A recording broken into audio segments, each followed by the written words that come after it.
Hola, hola, estimadas amigas, amigos. Estamos, como habíamos prometido, con dos grandes amigas, dos grandes profesionales del derecho, Verónica Monilla y Carla Varas.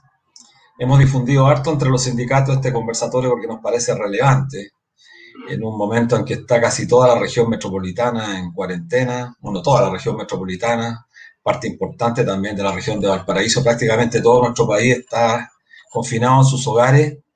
Y estamos en medio, además, de un proceso constituyente que es tremendamente relevante.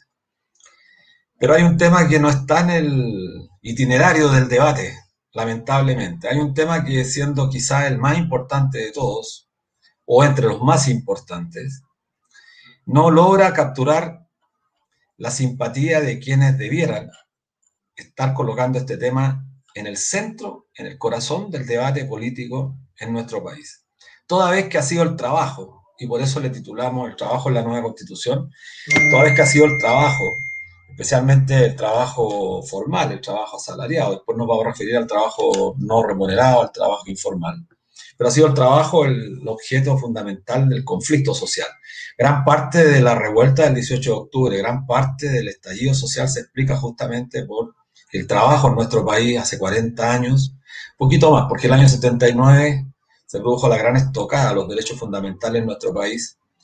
Para la gente que nos escucha, que mucha gente joven, quizás tenían menos de 10 años, no recordarán que el año 79 se da la primera gran estocada al movimiento social, al movimiento sindical, a los y las trabajadoras, cuando se promulga una legislación que acaba con los principios del derecho protector, cuando acaba con, yo diría cuando acaba con el derecho laboral. Bueno, pero tenemos dos grandes invitadas que ellas tienen mucho más propiedad para entregarnos razonamientos teóricos e insumos importantes para este debate.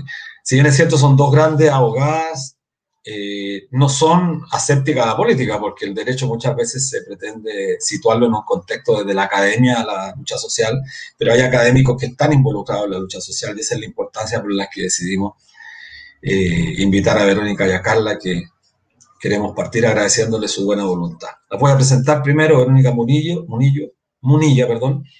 Espinosa es abogada de la Universidad Adolfo Ibáñez y doctora en Derecho de la Pontificia Universidad Católica de Valparaíso. Es académica en la Facultad de Derecho de la Adolfo Ibáñez, Universidad Adolfo Ibáñez y de la Pontificia Universidad Católica de Valparaíso. Y Carla Varas Marchán también es abogada, profesora de Derecho del Trabajo y doctora en Derecho de la Universidad Diego Portales y Universidad de Salamanca. Magíster en Derecho del Trabajo y de Seguridad Social en la Universidad Talca en convenio con la Universidad de Valencia. Ambas abogadas fueron publicadas en el libro compilatorio Trabajo y Nueva Constitución, editado por el DER Ediciones, que se lo recomendamos de paso a todos quienes nos están escuchando. Voy a tratar de colocarlo ahí para que se vea. Sí, fue una compilación que dirigió Carla con otro amigo nuestro, Eduardo Camayo.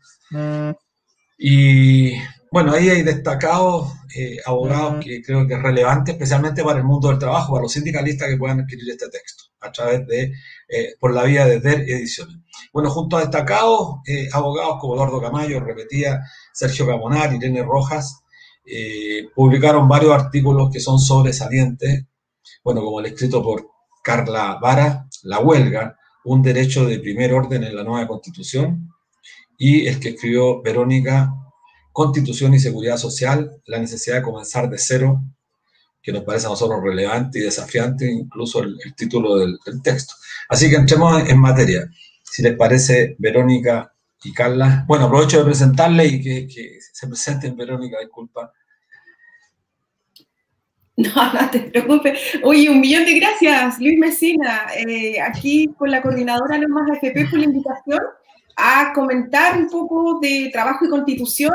Y en base, yo creo que uno de los hijos más queridos de Carla Varas, que es el libro de trabajo y Sí. la constitución, que fue un esfuerzo titánico de los dos coordinadores y que por Dios que ha dado frutos buenos y hermosos ese texto, ¿no? Así que gracias a la coordinadora y a ti, Luis, por la invitación. Gracias, Carla, por favor. Hola Luis, hola Vero. Hola, hola.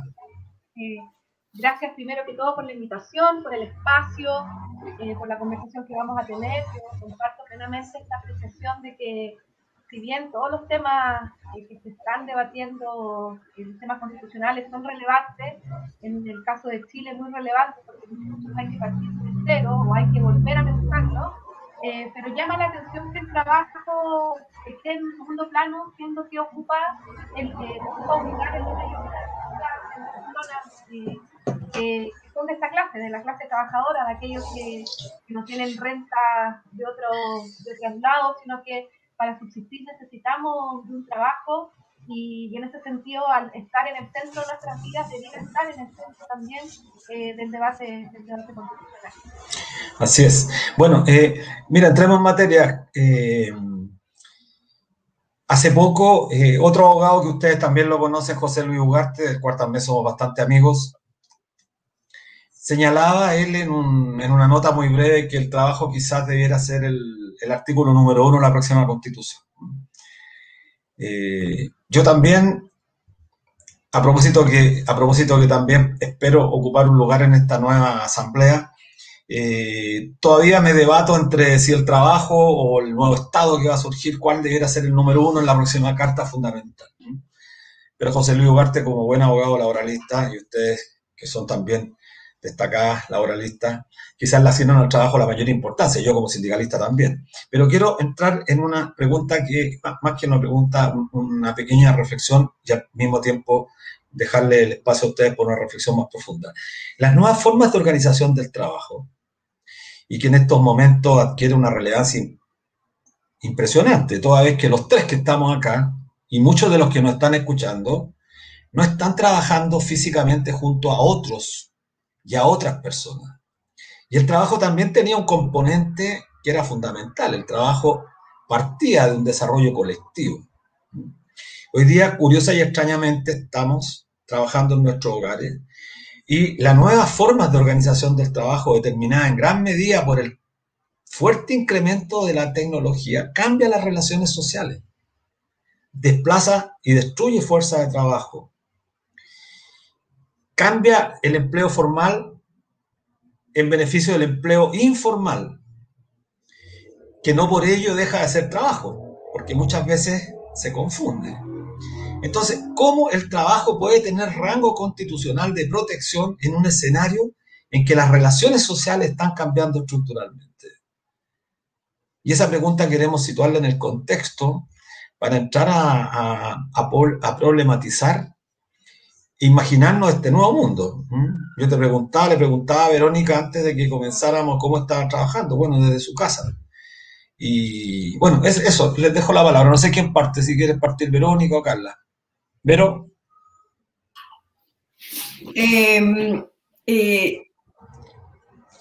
Comparto y no comparto las apreciaciones de Luis Mesina en el siguiente sentido. Yo sí creo que el trabajo tiene que estar en el centro de una nueva constitución. Porque, por una razón bien simple, la relación de trabajo es una relación de poder y las constituciones de eso tratan, digamos, esos son sus sustentos, cómo regular las relaciones de poderes y crear escudos protectores a raíz de eso.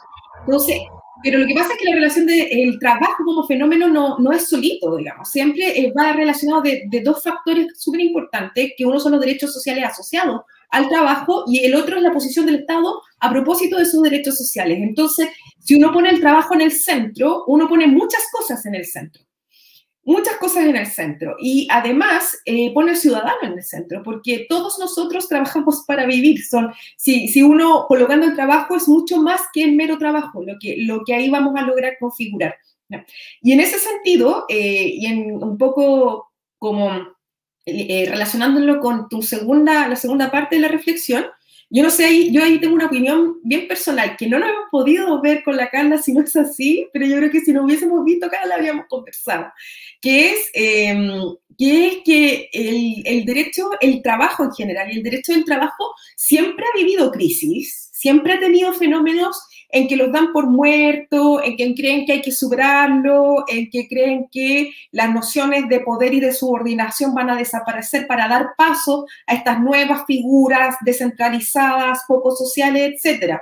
Y la subordinación siempre ha demostrado que es el punto focal y siempre sobrevive.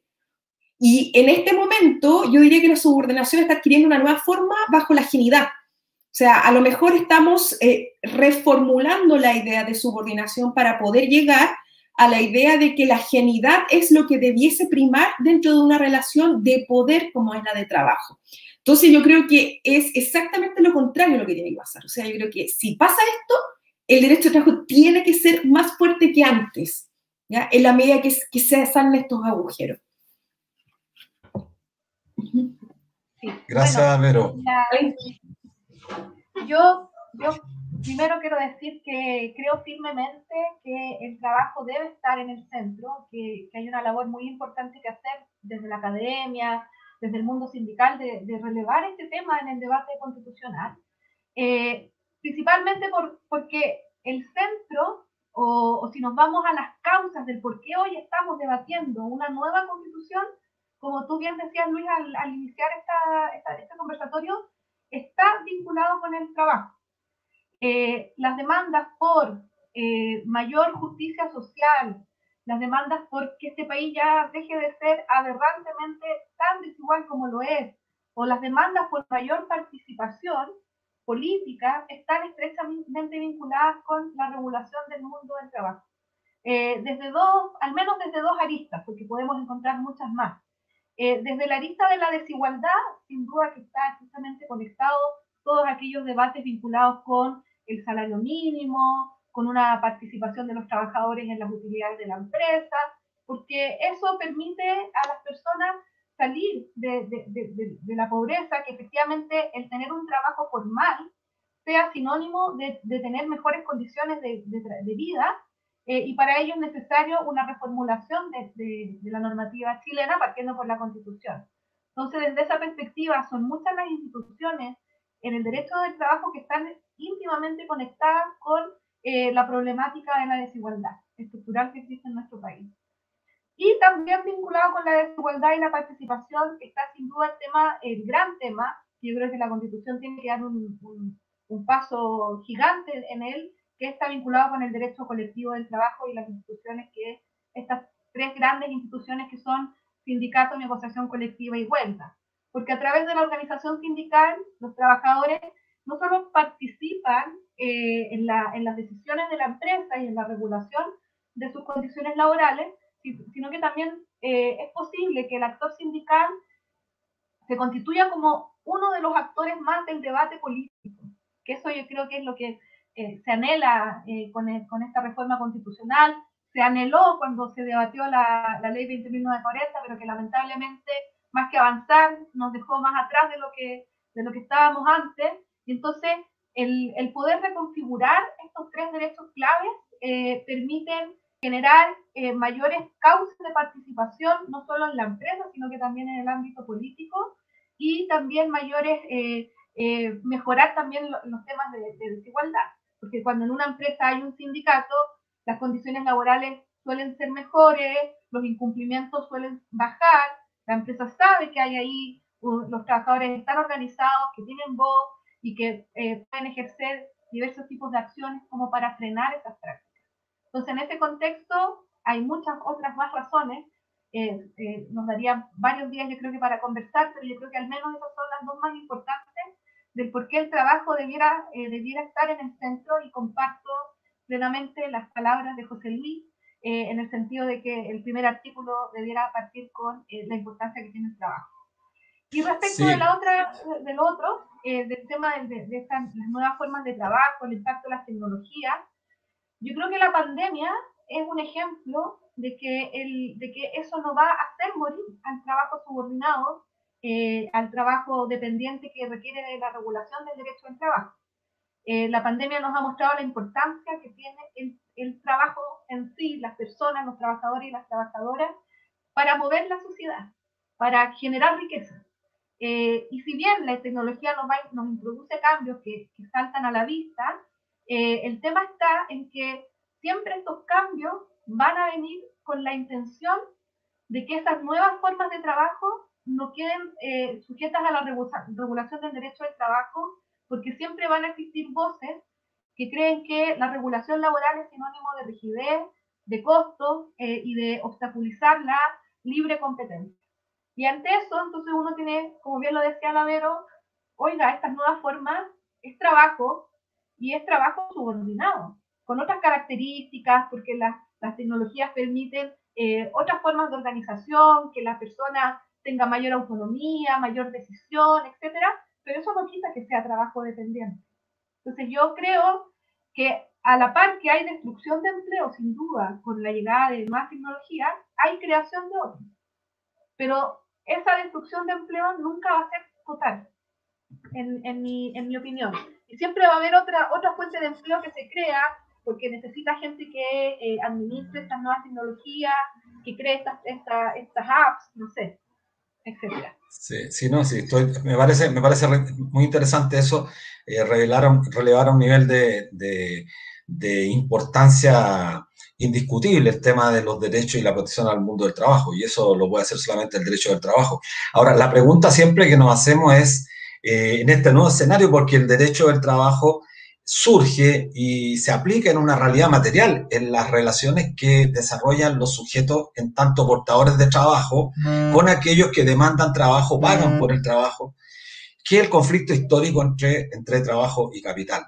Entonces, ¿por qué introduje el debate en esta dirección? Porque surgen muchas interrogantes. Y creo que usted, tanto Vero como tú, Carla, lo señalan, el problema de, se entiende siempre que la normativa protectora es sinónimo de rigidez y por lo tanto siempre se lo contrapone y la demanda de ellos mayor flexibilidad, y no, en lo absoluto, la rigidez en lo absoluto tiene que ver con una demanda del mundo del trabajo, muy por el contrario, nosotros deberíamos ser los más, y de hecho hemos sido los más partidarios siempre de la flexibilidad. El problema es que flexibilidad la han entendido ellos como desregulación de las normas protectoras de los derechos fundamentales. Entonces quiero pasar a otra pregunta, pero está vinculada con lo mismo, pero me parece importante que surjan muchas preguntas. ¿Cómo en esta nueva era de aumento del trabajo informal, cómo el trabajo formal asalariado que conocimos en toda la época de la sociedad industrial pierde relación cuantitativa? Son muchos menos la tendencia es que el trabajo formal pierde importancia respecto del trabajo informal, producto de no necesariamente las normas laborales, sino que como consecuencia del modelo económico. ¿Cómo podemos responder desde el mundo del trabajo, desde el derecho laboral, a ese nuevo escenario que se abre en el planeta? Porque los sindicalistas tienen que también recibir insumos, y esta idea del debate desde la teoría es relevante para ir buscando claridad. Verónica, ¿qué opina en este nuevo escenario? Que ustedes también, y además ustedes también lo están viviendo, porque por eso partí diciendo que son abogadas, no desde la academia, en un cuartucho ahí encerradas, desprendidos del mundo real, sino que trabajando con los trabajadores. Sí, ese es un temazo que ha ido surgiendo a raíz precisamente de pandemia, y yo creo que hay dos respuestas entre muchas respuestas, pero hay dos que debiésemos considerar. Primero, curiosamente, a mí me llama mucho la atención de que autores que opinan que el derecho del trabajo rigidiza el mundo del capital sean contrarios a los sindicatos, porque no hay nada más flexible que establecer un modelo de relaciones colectivas fuerte. Porque, por ejemplo, si nosotros tuviésemos sindicatos por área, nada impediría a que todos los trabajadores que comparten un área se pudiesen de acuerdo con sus empleadores y pudiesen a lo mejor haber dibujado reglas a propósito de lo que pasa con el escenario en pandemia. Entonces, a mí de verdad me llama la atención de que las personas que dicen no más sindicatos, porque esto lo que hace es rigidizar el mercado de trabajo, no vean en el fondo que es precisamente el mundo sindical donde está la respuesta para poder adoptar modelos de adaptación de forma más rápida que una ley. ¿Ya? O sea, ¿qué es mejor que los trabajadores que saben su función? Y en eso van todos los aspectos, si son rígidas, si no son rígidas, el lugar, el establecimiento, etc. ¿Qué mejor que los trabajadores con sus empleadores para ponerse de acuerdo en las reglas del juego? Entonces, eso es lo más flexible de todo. Y entonces, eso como una cosa. Y como una segunda solución, cuando uno habla de flexibilidad en los modelos normativos, siempre van asociados a ideas que buscan desprender el concepto de ingreso del de trabajo. o sea, sistemas de seguridad social fuertes. Entonces, ¿por qué? Porque un empleador a lo mejor no tendría miedo de despedir y un trabajador no tendría miedo de ser despedido si es que nosotros contásemos con un sistema de seguridad social que asegure el ingreso de un determinado lapso de tiempo en que las condiciones económicas o de forma de poder realizar la función van cambiando. Entonces, por eso a mí siempre, eso mismo dijiste tú, eso a mí me llama poderosamente la atención, porque cuando te dicen, no, pero es que hagámoslo más flexible, la respuesta siempre es destruir el modelo de relaciones colectivas laborales y destruir los sistemas de seguridad social, que fueron los dos grandes destruidos con el plan laboral que tú hacías referencia. Entonces, yo creo que esos dos son dos aspectos centrales y los dos son constitucionales. O sea, los dos pasan por reformas de constitución. Claro, sí. Carla, ¿qué opinas de eso tú? Sí, bueno, yo también soy de aquella corriente que piensa que efectivamente aquí el actor a relevar es sin duda el sindicato y sus principales mecanismos de acción como son la negociación colectiva y la huelga. La irrupción de estas nuevas formas de organización del trabajo, el aumento sostenido de las tasas de informalidad, sobre todo ahora con la pandemia, sin duda que eso está siendo así. Yo creo que es una de las áreas que debe abocarse el sindicalismo. Yo creo que esto más que una destrucción o ya la fase terminal de este modelo, yo creo que más que nada esto lo que pone al mundo sindical y al mundo del trabajo son desafíos. Cómo el sindicalismo hoy en día se apropia también de las demandas de aquellos trabajadores que están en sectores informales de la economía o que no están reconocidos o que están en zonas grises, como por ejemplo los trabajadores que ahora han tenido mucha importancia para la provisión de los insumos básicos en los hogares, los trabajadores de plataforma. Cómo el mundo sindical también se apropia de esas demandas, de esas luchas. Yo creo que hay que entender que lo que ocurre en la era contemporánea es la diversificación del trabajo. Pero siempre en esa diversificación hay intereses que se cruzan y que son comunes. Y que en el caso de nuestro país son muy notorios, que son cosas tan básicas como bien decía Lavero, robustecer el sistema de seguridad social es algo que cruza a formales y a informales. El generar mayores mecanismos de fiscalización laboral, el ampliar las fronteras del derecho del trabajo, a generar protección también a aquellos que son dependientes económicamente de otros.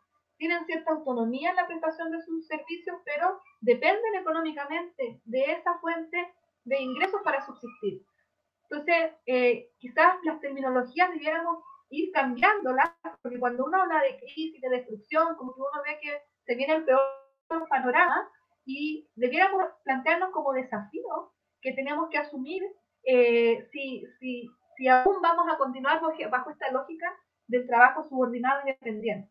La informalidad, sin duda, es una preocupación enorme. Lamentablemente, las políticas de emergencia que se han tomado por la pandemia, los grandes abandonados son, todos, yo creo que toda la población está con políticas muy deficitarias, pero sin duda el sector informal es aquel que en más abandono está. Y como digo, yo creo que uno tiene que apropiarse también de esas demandas. O sea, el anhelo del mundo sindical debiese ser acabar con la informalidad. Afortunadamente, dentro de los países latinoamericanos, Chile es uno de los que tiene una de las tasas más bajas, pese a que las tasas oficiales sabemos que tienen su sesgo en el número, pero sin duda es una de las grandes preocupaciones. Donde yo creo que la seguridad social es relevante también el debate de renta básica universal, es relevante también el tema de el trabajo de cuidados, de qué manera le damos un valor como sociedad al trabajo de cuidados, etcétera, etcétera. Sí, mira, qué importante eso. Bueno, mire, yo el año 90, hace bastantes años, ustedes todavía eran estudiantes, lo más probable, o quizás aún no eran estudiantes.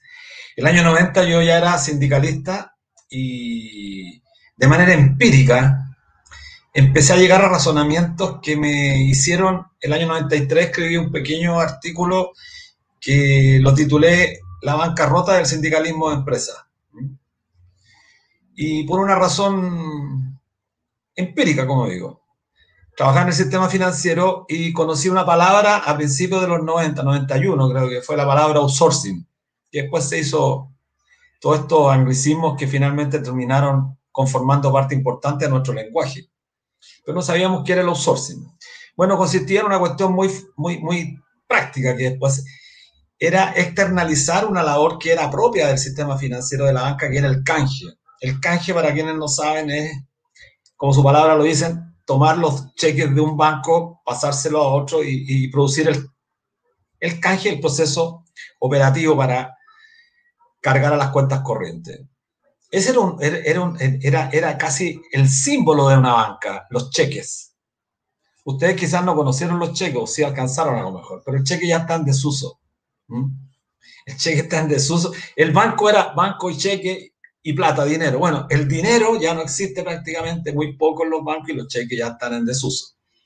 Pues bien, cuando apareció el tema del outsourcing, nosotros dijimos, esto no puede ser. Bueno, después se generalizó y ustedes ya han visto.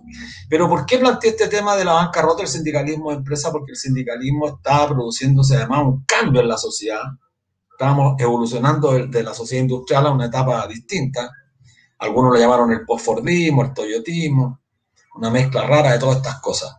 Lo que sí era evidente es que la tecnología jugaba un rol determinante en las formas de organización, fragmentaba mucho más, y fragmentaba en el espacio físico, que es tremendamente relevante. Entonces la pregunta que quiero hacerle, antes de entrar, para dejar una parte del tiempo al texto que me parece a mí absolutamente pertinente a propósito del debate constituyente, pero este tema también es bueno para el mundo del trabajo. En este nuevo contexto, Verónica y Carla, también se plantea este interrogante al derecho del trabajo, en orden a que si el foco estuvo durante decenios centrado en las relaciones trabajo-capital, en la empresa, en la industria, eso cambió, desapareció también, para decirlo así, brutalmente. Hay otro escenario, pero los principios del derecho se mantienen, que es un poco lo que al final decía la Carla. Hay principios, el principio protector, a quien es el sujeto portador de la humanidad que tiene que vender para tener un salario. Eso no cambia. Entonces, ¿cómo se imaginan este nuevo mundo a propósito de las transformaciones? Porque el sindicato sí no cambia, eso sí. Los trabajadores necesitan organización, de eso no cabe ninguna duda. Ahora más que antes incluso. El problema es que la pregunta es, ¿es este sindicato el que necesitan? ¿Es estos dirigentes? Vero. Yo creo que este desafío es enorme para el sindicalismo, sobre todo cuando existen profesoras que dicen que son el centro de las nuevas formas de relaciones laborales después, ¿ya? O sea, pero no, necesitan a lo mejor los sindicatos no destruir su forma, sino que destruir su modo, que es distinto. ¿Por qué lo digo? Porque hace no mucho, hace como un mes atrás, salió el fallo de Uber, de la Corte Suprema de Inglaterra, que declaró que Uber, obviamente los trabajadores eran precisamente eso, trabajadores, etcétera, etcétera, pero ese fallo no fue por un actor individual, sino que fue el sindicato Uber, que llegó y se asoció independiente si la norma le permitía o no. O sea, entonces ahí tú ves que existe dentro de un trabajo fragmentado en el que posiblemente ningún chofer de Uber se conozca con el otro, en que utilizaron formas de comunicación distintas a las tradicionales, ¿ya? Y que lograron de todas formas agruparse para poder conseguir este objetivo. Entonces, el sindicato está vivo y debiese estar más vivo que nunca. Lo que pasa es que a lo mejor lo que cambia es el modo, ¿ya? Es el modo. Por eso que llega a dar gusto realmente cuando uno ve directivas sindicales en que en estos tiempos han hecho sus elecciones de todas formas, en que se utilizan las plataformas de votación que son autorizadas por la Dirección del Trabajo, en que curiosamente las asambleas tienen un mayor nivel de asistencia que el que tenían presencialmente, porque se conectan, se ven, comparten, etc. Entonces yo creo que a lo mejor en el modo, en el día a día del sindicato habría que reanalizarlo, pero yo creo que el cuerpo, la orgánica sindicato sigue siendo la misma, que al final del día es la agrupación de trabajadores y trabajadoras cuando enfrentan necesidades comunes. Si eso es un grupo humano. ¿Ya? Entonces yo creo que por ahí puede ir la solución, pero no cambiarlo o no sé, cambiar. Yo he escuchado cosas así como, en vez de sindicato, una asociación de colaboradores. ¿Dónde la vieron? O sea, eso no es entender nada. Pero yo creo que por ahí va. Y yo creo que, y yo tengo fe porque he visto que la pandemia los ha obligado a hacerlo y hay muchos que lo están haciendo. Entonces, por ahí debiese ir más o menos, creo yo. Sí, muy buena la reflexión. Yo me acuerdo de los cheques, Luis Mesina, porque me acuerdo del impuesto de libre. Yo me acuerdo de los cheques porque me acuerdo del impuesto de timbre y estampillas, que era una vergüenza. Sí. Carla, ¿qué opina? Que muy interesante lo que plantea la Vero, sí. Bueno, yo en los 90 estaba en el colegio, aún, sí. O sea, de hecho, la básica. En la básica. Pero y en la carrera de Derecho había un curso que se llamaba Derecho Bancario y Financiero, que todo el mundo lo pasaba con 7. Ese rato todo el mundo lo quería tomar porque todos lo pasaban con 7. Mira, yo creo que de la misma manera en que las nuevas tecnologías generan nuevas formas de organización de la producción y las empresas se diversifican y tratan de optimizar su modelo de negocio para obviamente optimizar sus ganancias, eso mismo se tiene que replicar hacia el sindicalismo, como lo decía la Vero. De hecho, cuando la Vero recordaba, la primera marcha, hace tiempo ya atrás, la convocatoria que se hizo a través de redes sociales de Patagonia Sin Represas, que fue una marcha, yo en esa época vivía en Santiago, fue una marcha pero multitudinaria, que fue, la gente se sumó a través de las redes sociales. Entonces, efectivamente las redes sociales y todas las tecnologías son elementos, yo creo que con la pandemia nos dimos cuenta así como de sopetón de la importancia que tienen y de la utilidad, tremenda utilidad que tienen para precisamente generar una mayor y mejor organización. Y efectivamente el sindicato va a ser el actor, así como cuando yo estuve investigando sobre la huelga, habían autores españoles que hacían una reflexión muy certera, y es que a la fecha, imagínense, el año 2021 no existe, no hay otra forma o no hay otro instrumento de presión del lado de los trabajadores para contrarrestar el desequilibrio de poder en la relación laboral y también el desequilibrio de poder en el ámbito político, que la huelga. Nadie ha inventado, nadie ha podido decir qué medida puede ser compensatoria a la huelga. Y así como eso no ha variado, no va a variar también la necesidad de que mientras el trabajo sea subordinado y dependiente, los trabajadores vean que tienen intereses comunes y que mediante la organización pueden generar una herramienta de defensa de sus intereses. Entonces el sindicato no va a cambiar. Lo que sí necesita cambiar en Chile es la estructura sindical, el nivel de sindicalización. El sindicato de empresa claramente es una herramienta ineficaz para la defensa de los intereses de la clase trabajadora. Tiene que seguir subsistiendo como interconector o como otro canal de representación de los trabajadores, pero debemos aspirar con la nueva constitución a un sindicato por rama o por sector de la producción. Así es. Bueno, sí, así es. Yo antes, bueno, tú esbozaste un poquito, Carla, el tema de la huelga, pero después quiero preguntarte, quiero preguntarle a Verónica para cambiar de tema que me parece, bueno, muy importante. Esto va a quedar grabado afortunadamente, así que después vamos a pensar, hacer un segundo conversatorio, porque creo que de aquí salen muchas preguntas relevantes, que salgan preguntas más que respuestas. Yo creo que estamos en una etapa donde la pregunta tiene que ser la que determine el curso de lo que teóricamente... Mira, es medio ciútico esta suerte de epistemología que se requiere hoy día para los nuevos tiempos, exige más preguntas. Yo creo que nadie tiene las respuestas categóricas y creo que, bueno, saqué 3 preguntas ya relevantes de esta primera parte, así que quiero pasar a la segunda. Mira, Verónica, en tu texto señalas en el texto, vuelvo a mostrar el libro aquí, señalas que el riesgo social es la razón de la seguridad social y le asignas a ello una importancia tal que no se podría entender el desarrollo de las sociedades sin considerar la protección que nace de nuestra condición gregaria, comunitaria. Lo que para nosotros es esencial, pues deja de manifiesto la importancia de la solidaridad. no podría inferir uno inmediatamente que de esta condición gregaria, natural del ser humano a atender a la comunidad nace la solidaridad, pero la solidaridad es un principio que surge de eso. Por sobre otro contraprincipio, yo lo llamo así contraprincipio porque no es principio, que es el individualismo.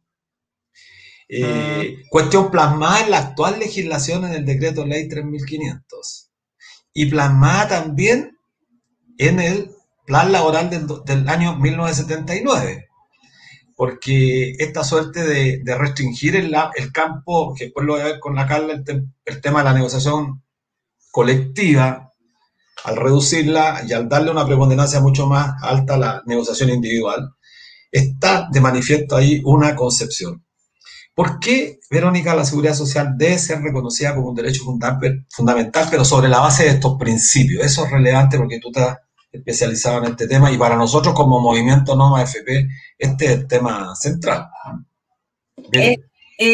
Coincido contigo y con unas palabras que dijo la Carla antes, de que estos son temas básicos. O sea, son temas como que por una parte no debiésemos tener por sentado nosotros en nuestra cabeza jurídica de hace muchos años. Sí, que estemos discutiendo esto a lo mejor un poco penoso, pero es así, digamos, es básico, es una discusión básica. Y en la seguridad social, ¿por qué es? Y lo voy a explicar como desde el punto de vista de aquellos teóricos en los cuales se apoyan, quienes a su vez apoyan el actual sistema de pensiones. Y es así, y en el fondo esto parte de la base de que independiente de por qué uno considere que la gente se asocia, la ayuda o el concepto de ayuda es transversal. O sea, si uno entiende que la gente se asocia porque es naturalmente sociable, porque nacimos para vivir sociedad, es porque naturalmente tendemos a asociarnos los unos con los otros. Es propio de nosotros, de seres humanos. Pero también uno podría decir, desde la vertiente contraria, filosófica contraria, que la gente es naturalmente individualista. Que las famosas tesis liberales filosóficas en que ven a la sociedad como una carga, porque lo ideal es que el sujeto esté solo, y si pudiese estar solo para siempre, estaría llegando a un estado pleno de felicidad, una cosa así. Entonces resulta que estas vertientes dicen, bueno, ¿sabe qué? Las sociedades existen, pero son una carga para el ser humano. Pero de todas formas tenemos que hacerlo porque hay circunstancias específicas que no son capaces de ser superadas por las personas individualmente consideradas. Una enfermedad, la vejez y la cesantía. Y esas circunstancias son tan evidentes que necesitan el apoyo uno de otros que formamos las sociedades pese a que no nos gustan y nos hacen infelices desde el punto de vista liberal. Entonces, esa respuesta es la respuesta que da la seguridad social. La seguridad social responde eso. Responde cómo nos vamos a ayudar unos con otros. Es por eso que la solidaridad es independiente de la vertiente filosófica donde uno lo ubique. Incluso si uno se apoya en, no sé, en Hobbes, por ejemplo, o en Rousseau, que son los contactualistas, que son de los que se apoyan las personas que dicen, mire, sabe que la gente es feliz sola. O sea, uno dice, pero es que hay un momento en que la gente se une y cuando se une lo hace para ayudarse. Y esa respuesta jurídica la da la seguridad social y es por eso que la solidaridad es la base de esto. Y para mí, desde mi perspectiva, es como un supraprincipio incluso, o sea, como una cosa que no puede entenderse seguridad social sin solidaridad, es connatural al concepto. ¿Ya? Entonces, por eso me da risa que de repente una persona que sea liberal filosóficamente me diga, no, pero es que ¿sabe qué? Desde ese punto de vista liberal, yo apoyo un sistema de AFP basado única y exclusivamente en la capitalización individual, casi, porque cambió el 2008 recién, o sea, pero ¿cómo? Si tú te estás contradiciendo a ti mismo. Si eso es lo único en lo que tienes que ser solidario, por así decirlo. En el resto de aspectos de tu vida puedes ser todo lo que quieras, pero si no, no se conceptualiza. Y es por eso que cuando respondemos en Chile, ¿hay seguridad social? La respuesta es no. La respuesta es no, no hay. Hay otra cosa. Pero seguridad social no. No sé si te respondo bien. No, perfecto. Mira, sí, me hace mucho sentido, bueno, y para nosotros relevante esta reflexión que haces. Y quiero terminar ahí en ese punto, Verónica, porque en una discusión con especialistas españoles que defienden también esta idea de la solidaridad intrínsecamente ligada a la seguridad social, o dicho de otra forma, la solidaridad es consubstancial a la existencia de la seguridad social. Bueno. Y cuando uno, yo siempre le digo a las personas que escuchan a veces presentaciones nuestras, busquen en cualquier texto de seguridad social en la web y se van a dar cuenta que siempre la palabra solidaridad aparece inmediatamente cuando hablamos de seguridad social. No se puede entender sin ella, por eso está en la negación. Pero hay otro punto que me hacía mucho sentido, que los españoles me lo dicen siempre. Cuando se instala la idea de que las prestaciones de seguridad social son entregadas por organismos privados y no públicos, ya tampoco existe la seguridad social. No sé qué opinas respecto de eso, Vero. Es que, ¿sabes lo que pasa? Es que ninguna institución que pueda ser, o ninguna forma jurídica que pueda ser múltiple, va a poder administrar sistemas de reparto. Ese es el tema, o sea, cómo tú vas a repartir entre los distintos segmentos de la población, ya sea intrageneracionales o intergeneracionales, entre múltiples personas privadas. Eso no es, tú tienes que tener una única organización que se preocupe de repartir. O sea, porque si no, ¿cómo se hace el reparto? Cada FP con sus propios, o sea, no, es ilógico, ¿ya? Entonces, la respuesta desde el punto de vista orgánico de quién tiene que administrar de esto va de la mano con la respuesta en torno a los componentes, porque si somos solidarios tenemos que tener un componente básico y uno de reparto. Ya esas son las formas que adopta la seguridad social para reflejar la solidaridad. Y eso no puede ser múltiple en administración por concepto. O sea, no puede ser privado. O sea, claro, o sea, pero ¿cómo? Si no se logra conceptualizar, es como que nosotros dijésemos, no sé, vamos a tener un componente universal, pero administrado por cada personita del país. No es coherente desde el punto de vista de la orgánica.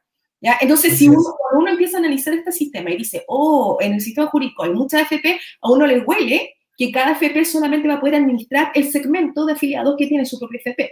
Entonces, en lo que no hay ni segmento 0 ni el 1. Entonces, por ahí va. Es más que la FP, es la presencia de múltiples personas privadas y que más encima las anima un fin de lucro permitido por norma. Sí, no, es muy importante eso de establecer el riesgo social y ahí vincularlo. Muchas gracias, Vero. Carla, perdón. En el texto al que señalé respecto recién de Verónica, Trabajo y Nueva Constitución, tú te explayas bastante en el texto respecto de la huelga. Y tú das cuenta del desarrollo y la evolución que la huelga ha tenido desde el punto de vista jurídico también como reconocimiento durante muchos decenios. De ser entendida como un delito, lo que justificaba plenamente la represión, castigo, incluso tipificados penalmente de forma tal a quienes instigaran la huelga eran sancionados fuertemente, hasta los tiempos actuales, en que la huelga en algunos casos ha llegado a ser reconocida como un derecho fundamental y en muchas legislaciones es así reconocida y tú lo planteas en tu texto, que creo que es un aporte teórico tremendamente relevante. ¿Qué significa, Carla, reconocer a la huelga como un derecho fundamental? Sí, bueno, importante la pregunta por el debate constitucional, porque en definitiva esto, el reconocer a la huelga como derecho fundamental es darle la mayor jerarquía normativa. La Constitución sabemos que es como el paraguas normativo y luego todo el sistema normativo inferior, las leyes, los reglamentos, los decretos, deben ajustarse y respetar esa ley fundamental, que también se habla así cuando se refiere a la Constitución. Entonces, cuando la huelga adquiere el rango de un derecho fundamental, está en la máxima jerarquía normativa y, por lo tanto, hay un reconocimiento de la importancia que tiene este derecho, que insisto, esta importancia no está solo dada en el terreno de lo estrictamente laboral, sino que va mucho más allá. Y yo creo que quizás, vinculándolo con la pregunta y la conversación que habíamos tenido previamente, quizás algo que es muy relevante para el sindicalismo es darse cuenta de la importancia que ellos tienen como actores. En Chile yo creo que es necesario que el sindicalismo dé ese paso, que no solo nos aboquemos, el dirigente sindical, tú preguntabas, ¿tiene que ser el mismo? Yo creo que no tiene que ser el mismo. Tiene que ser alguien que esté involucrado, no solo en las cuestiones del día a día en la empresa de los afiliados, y por supuesto es relevante tener dirigentes sindicales que saben que en definitiva ellos son personas que destinan parte de su vida al otro, y ahí también en el sindicato la solidaridad también está en su base, consubstancial también la solidaridad, y también necesitamos dirigentes sindicales que dé un paso más y que también se involucren en las cuestiones a nivel país, porque todo eso afecta a la clase trabajadora. Y entonces que la huelga tenga este carácter de derecho fundamental significa que tiene la mayor jerarquía normativa, que tiene una valoración como importante en la sociedad, y esa valoración viene dada por ser ya lo decía recién, la única herramienta del lado de los trabajadores para contrarrestar este poder que hay al interior de la relación laboral, esta asimetría de poder, pero además es una herramienta que permite acceder a otros derechos, o que se conecta con otros derechos, claro. Se conecta con el derecho a la igualdad, se conecta con la libertad. Yo me imagino, Luis, en tu experiencia como dirigente sindical, cuántas veces, yo también lo he vivido, lo viví como estudiante cuando organizamos la escuela sindical, y lo he vivido como asesora sindical, cada vez que hay una huelga y uno ve cómo ese conjunto de trabajadores a través de esa huelga recupera su dignidad. Quizás los avances en materia de negociación no van a ser tantos, o quizás sí, va a depender de la eficacia que pueda tener esa huelga, pero cuando uno ve en la asamblea de trabajadores el que vuelven a sentirse personas dignas, la huelga se conecta entonces con esa ansia de volver a recuperar esa libertad que se pierde en el plano de la relación individual de trabajo. Y también la huelga se vincula estrechamente con la participación, con la libertad de expresión, y el ejemplo más claro es lo que estamos debatiendo ahora. La nueva constitución la estamos debatiendo por los movimientos sociales, por las manifestaciones que hubo en las calles a partir de octubre del 2019. Sí, muy interesante. Yo tuve la experiencia de participar en una huelga que duró 30 días, una huelga del Banco Santander, huelga Banefe, y fue una huelga extremadamente compleja. Casi el 90% eran mujeres. Las mujeres en casi todos los movimientos huelguísticos asumen un rol protagónico, lo que da cuenta además de mucha mitología que hay instalada. Las huelgas grandes textiles en Europa, con el nacimiento del movimiento obrero, fueron en gran medida producidas por mujeres. Por lo tanto, esto de la mitología que la mujer recién está entrando en el campo de la lucha social es una mentira que exporta un buque. La mujer siempre ha jugado un rol destacado. Y en este particular caso, que duró 30 días, una huelga que fue agotadísima, agotadora. Y bueno, ahí uno echaba de menos la protección laboral, la protección jurídica, el reconocimiento a este derecho, porque en realidad, si bien es cierto, no está tipificada como un delito. Claro, la huelga legal tiene otras características, pero al fin de cuentas estábamos con una cantidad de restricciones que hacían prácticamente imposible el poder acceder a una victoria. Y finalmente todo está dado para que el empleador en este país tenga una cantidad impresionante de recursos para aplastar la demanda del movimiento sindical. Todo lo que han planteado ustedes es tremendamente relevante y como decía al comienzo, va a servir de insumo. Quiero plantear otro tema que está en el debate y que creo que también va a formar parte quizás del debate constituyente. Es lo que ha puesto en el centro del debate el movimiento feminista, los derechos de las mujeres. Y en este tema, que siempre se presta para controversia, está el trabajo doméstico, el trabajo cuidado, el trabajo reproductivo. Entonces, respecto a este tema, me gustaría saber qué opinan sobre el particular, cómo debiera considerarse esta idea que plantean distintas miradas dentro del movimiento feminista, porque hay también distintas propuestas respecto al reconocimiento a un determinado tipo de trabajo, como por ejemplo el trabajo de cuidado. Lo que significa esto, terminar entregando un salario, quién lo entrega, cómo se entrega, cuál es el vínculo del trabajador en tanto ser porque ahí entramos en una suerte de contradicciones con los principios que hemos señalado, porque el sindicato supone unidad, supone colectividad, supone interactuar en pos de sus objetivos, pero de manera colectiva, no individual. Entonces, ¿cómo se complementaría eso? Vero, si puedes decirnos algo sobre ese particular tema que es relevante para nosotros. Este mazo es un tema que a mí me gusta mucho porque yo reconozco hidalgamente de que me explotó en la cara con las estudiantes de la Facultad de Derecho. Yo creo que si bien uno tenía las ideas de igualdad, etcétera, yo creo que el tema en sí lo hicieron despegar el estudiantado universitario. Entonces es precioso ver ese fenómeno un poco, cuando son las mismas estudiantes las que te están diciendo, te están hablando. Entonces, eso por una parte. Mira, yo creo que la mirada desde el punto de vista feminista, yo tengo una mirada bien política al respecto, que dice relación con la destrucción de patrones de poder que se han dado reiterativamente a través del tiempo. Entonces, para las laboralistas tiene mucho sentido porque, en el fondo, la relación de trabajo, en la medida que es una relación de poder, entendemos que son estructuras de poder que hay que buscar una nueva forma de poder asumirlas, si tú quieres, dentro del derecho del trabajo, la mirada feminista y la seguridad social. Pero yo creo que cualquier idea que salga al respecto no solamente va de la mano del feminismo o de las reivindicaciones de género, sino que va de la mano de la universalidad, que a mí me gusta más como idea también, porque yo creo que el feminismo también responde a una realidad como binaria, así, hombre-mujer, y es ahí donde nace y se ha ido reformulando.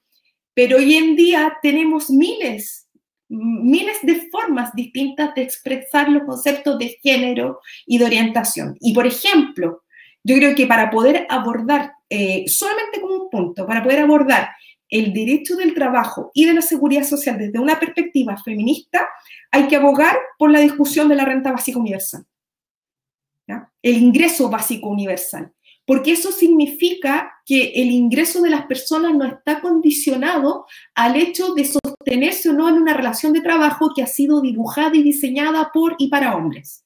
O sea, todas las mujeres que han ingresado a trabajar, salvo las nuevas generaciones o contadas excepciones, han vivido y han padecido en este tiempo lo que significa trabajar y estar con las labores de cuidado, etc. Entonces yo creo que esa discusión, desde mi perspectiva, es fundamental. Es fundamental porque es igualitaria. O sea, hombre, mujer, etcétera, no sé, la forma en que decidan las personas de presentarse a sí mismas no condiciona la posibilidad del ingreso. Y el ingreso es reducción de pobreza al final del día e igualación. Yo creo que esa discusión es primordial si queremos abordar esta perspectiva. Sí, gracias, Vero. Carla, ¿qué te parece? ¿Cuál es tu opinión respecto a esta materia? Bueno, yo, tomándonos quizás de las primeras reflexiones, creo que está conectado. Yo creo que el trabajo tiene que ser un valor esencial en la Constitución. Y el trabajo en el amplio sentido de la palabra, ¿ya? Porque nos hemos abocado a conversar del trabajo subordinado, pero hay otras formas de trabajo que tienen que tener un reconocimiento y que sin duda el movimiento feminista ha sido clave para visibilizar el trabajo de cuidado, el trabajo doméstico, que tiene que tener un reconocimiento por varias cuestiones, por esto que decía Lavero, de la importancia de poner el principio de igualdad sobre la mesa, la igualdad de derechos, la independencia económica de las mujeres, que es necesario. A su vez, la independencia económica también permite erradicar patrones de violencia que están aún muy marcados en las estructuras familiares en Chile, y en ese sentido, entonces, avanzar hacia un reconocimiento del trabajo de cuidado y el trabajo reproductivo de la mujer, sin duda, es algo muy importante en la nueva Constitución. Ahora, como uno habla de trabajo, uno suele entender entonces, como tú en la pregunta nos decías, ¿quién va a ser el empleador? Es que aquí no hay un empleador. Aquí lo que tiene que haber es un reconocimiento a que eso es que lo que aquella mujer o aquel hombre, porque también puede ser una decisión de la familia que sea el hombre el que se aboque a esos cuidados, aquella mujer o aquel hombre que renuncia a seguir una carrera profesional y por lo tanto un trabajo subordinado, dependiente, con remuneración, y se aboca a las labores del hogar, que son esenciales para la sociedad. Así como recién decíamos que el trabajo nos permite subsistir, si no es porque hay alguien en el hogar que cuida de ese hogar, que cuida a los hijos, que se preocupa que la casa esté limpia, que haya comida, tampoco podríamos vivir en sociedad. Entonces yo creo que lo importante es revelar la importancia de esa labor. ¿Y cómo lo vamos a hacer? Que yo creo que estoy completamente de acuerdo con esa demanda, es a través de la fórmula de puede ser esta misma idea de renta básica universal o remuneración para quienes se dedican a los trabajos de cuidado, y que yo creo que la fórmula principal, y esto obviamente de la mano de una importante reforma tributaria, tiene que ser del Estado. No es que si trabaja el hombre o la mujer, la mayoría de los hogares es el hombre el que usualmente sale a trabajar y la mujer trabaja media jornada, trabaja en algo informal, pero mayormente se dedica a las labores del hogar y a las labores del cuidado de los hijos.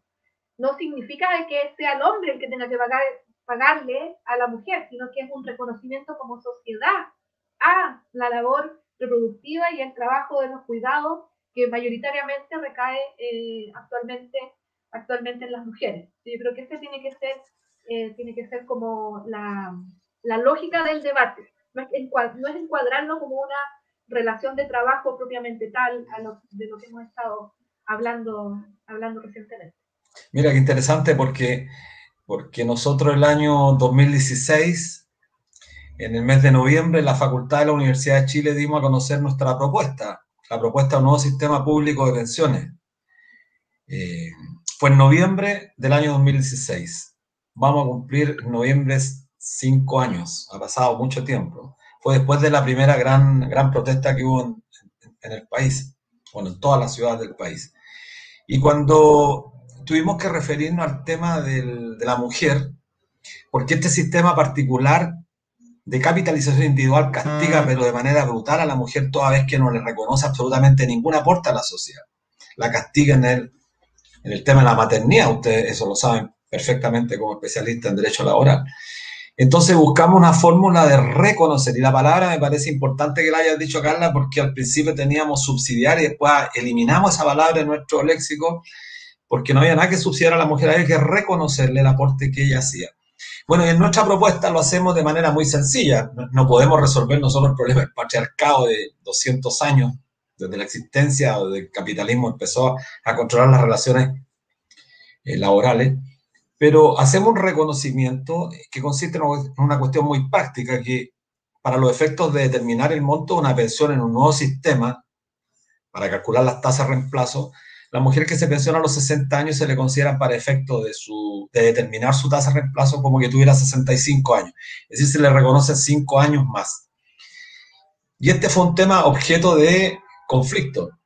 Piensa tú que en el 2016 todavía no estaba el movimiento feminista en Chile tan fuerte y tan potente como está hoy día.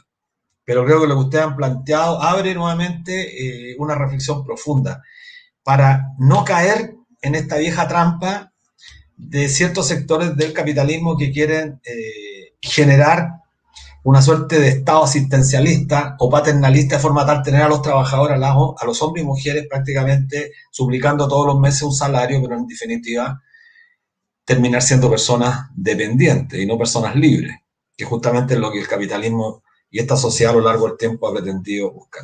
Yo les quiero hacer la última pregunta porque se nos ha pasado el tiempo volando, ya llevamos 1 hora y pensábamos que 1 hora teníamos que terminar. Entonces, bien breve, les quiero hacer la siguiente pregunta. Si ustedes fueran electas constituyentes, con la experiencia, el bagaje que tienen, ¿cuáles serían los 2 o 3 puntos que consideran que son fundamentales en esta Constitución? Sabemos que el trabajo, por supuesto, para ustedes es fundamental, pero ¿qué otros puntos, aparte del trabajo, les merecen a ustedes la atención? ¿O qué han pensado? ¿Cómo se imaginarían ustedes una nueva Carta Fundamental teniendo presente? Y entiendo que así también lo comparten ustedes, la Constitución no puede tener aspiraciones maximalistas, o sea, pretender que la Constitución va a resolver todos los temas. ¿Qué te parece? Partamos Carla primero, a lo mejor Carla tiene, y después Jairo. Sí. Bueno, una buena pregunta. Antes de responderla, yo Espero sinceramente, Luis, que tú seas uno de los constituyentes, que estés ahí, que escribas la Constitución, así como tú y muchos otros dirigentes sindicales que de forma, desde candidatura sin padrino, están levantándose con el interés profundo de amor a construir un Chile distinto.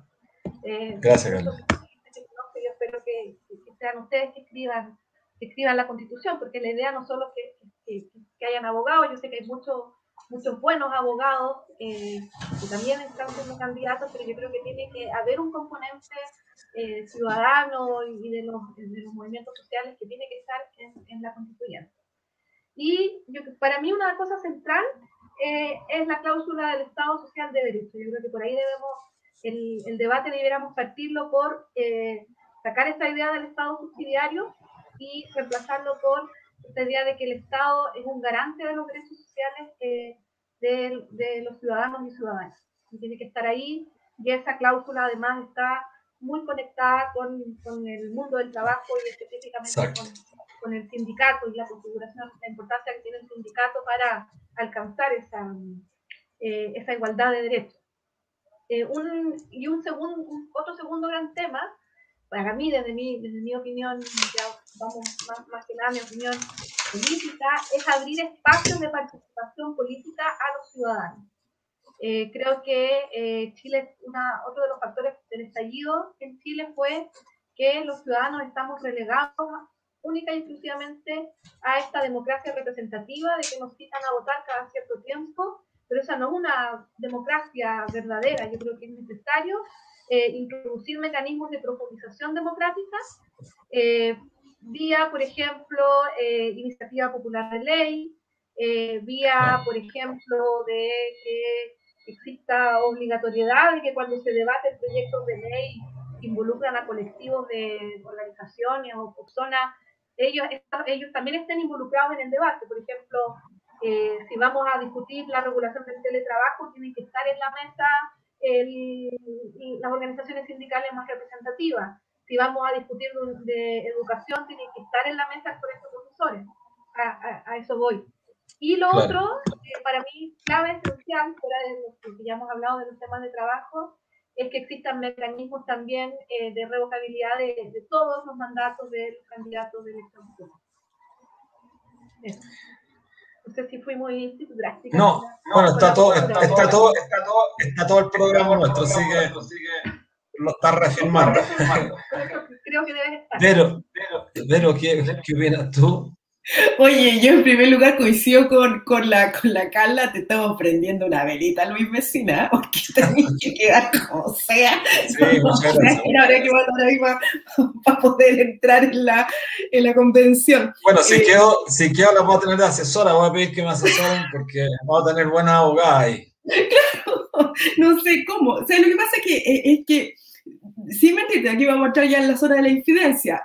Con la profesora Varas, nosotros hablamos, y con la profesora Martínez, de hecho, también de la Universidad de Chile, hablamos una vez cuál era el lugar de los académicos en esto. Y si en el fondo, quiénes tenían que participar en este proceso tan bello que es formularse nuevamente una constitución. Y la participación tiene que ser ciudadana, ¿ya? Ciudadana, no sé, y ahí para nosotros, dentro de nuestra área, los dirigentes sindicales eran imprescindibles como representantes del mundo del trabajo. Ya en un país con la distribución de la riqueza que tenemos, es la forma que está quedando de redistribución. ¿Ya? Yo lo que haría es lo siguiente, a mí dos palabras me definen una nueva constitución. Una es igualdad y la otra es diferencia. Y a mí me gusta expresarlo así porque son aparentemente antónimos. Primero, igualdad. Estamos en un país terriblemente desigual y las cosas se explotan cuando los niveles de desigualdad ya son groseros. Entonces, cualquier herramienta que propenda a la igualdad entre las personas desde el punto de vista de inclusión es bienvenida en una constitución, ¿ya? Derechos sociales, Estado social, etc. O sea, cualquier herramienta de redistribución, ¿ya?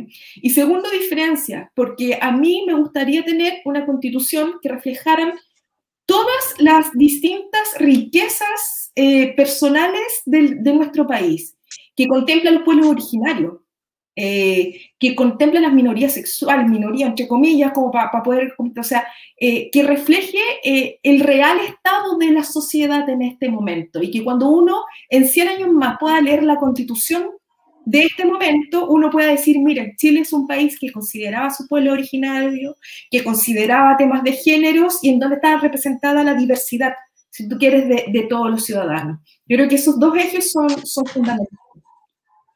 Bueno, qué interesante. Yo, bueno, con todos los reconocimientos que han hecho, bueno, un compromiso vamos a sacar es tenerlas permanentemente como consultoras. Bueno, yo sé que siempre tienen la mejor disposición para estar entregando sus conocimientos al mundo del trabajo, de eso damos fe. A pesar que ustedes trabajan en Valparaíso, en Santiago se les tiene un aprecio gigantesco también a ustedes dos, así que se lo comentaba a Marcos Kremerman en la mañana que iba a estar con ustedes, estaba muy contento porque, bueno, tenemos una muy buena impresión de lo que han hecho ustedes como aporte, y vuelvo a mostrar el libro, el texto este es re importante para los dirigentes sindicales que lo puedan comprar, Trabajo y Nueva Constitución, ediciones DER. Yo lo otra vez le encargué a la Carlita y, bueno, lo promoví. A Carla, disculpa, bueno, fraternalmente me pegué un exceso ahí en tratarte, Carla, pero lo hago con cariño y con mucho respeto. Sí, dejarlas comprometidas para un nuevo conversatorio, creo que la hora no fue la mejor. Esta conversación con ustedes para nosotros es muy relevante, lo quiero decir con mucha... Yo participo todos los días en 2 o 3, a veces en 1 o 2 conversatorios, pero creo que este tema que hemos abordado hoy día, y se lo decía ayer a Carla, yo siento que es penoso y es lamentable que en el proceso constituyente no esté discutiéndose. El proceso ya partió. No sabemos si van a producirse las elecciones el próximo 15-16 de mayo. Pero ya partió, y creo que nosotros, y cuando digo nosotros, los sindicalistas, quienes nos están mirando, y ustedes que son académicas vinculadas al mundo del trabajo, tenemos que hacer un esfuerzo porque este tema sea parte del debate. Y no esperar al final, no esperar que la Constitución empiece a escribirse para hacer los aportes. Creo que ahora tenemos que entrar, y creo que lo que plantean ustedes al final para mí es relevante, porque, insisto, deja muchas preguntas, y creo que son lo relevante. Preguntas. Y esas preguntas las vamos a responder entre todos y entre todas. Yo les quiero agradecer sinceramente, Carla y Verónica, bueno, un abrazo a la distancia, cuídense mucho, porque nadie nos quiere cuidar, el gobierno no nos quiere cuidar. Así que cuídense mucho y nos vemos muy pronto. Les vamos a estar cobrando la palabra, eso sí. Sí. Así que un abrazo. Cobre nomás, pues. Cobre nomás, ni un problema. Listo. Y cuídate, Verónica, por tu accidente que tuviste. Así que cuida el brazo. Qué tontera. Sí, qué tontera, que les vaya súper bien. Sí. Muchas gracias, muchas gracias. Mucha suerte ahora en lo que viene. Muchas gracias. Gracias. Que estén muy bien. Un abrazo grande, que estén bien. Un abrazo grande. Gracias. Un abrazo, Vero. C'est parti. El pueblo unido jamás será vencido. El pueblo unido jamás será vencido. El pueblo unido jamás será vencido. Unido.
Thank you.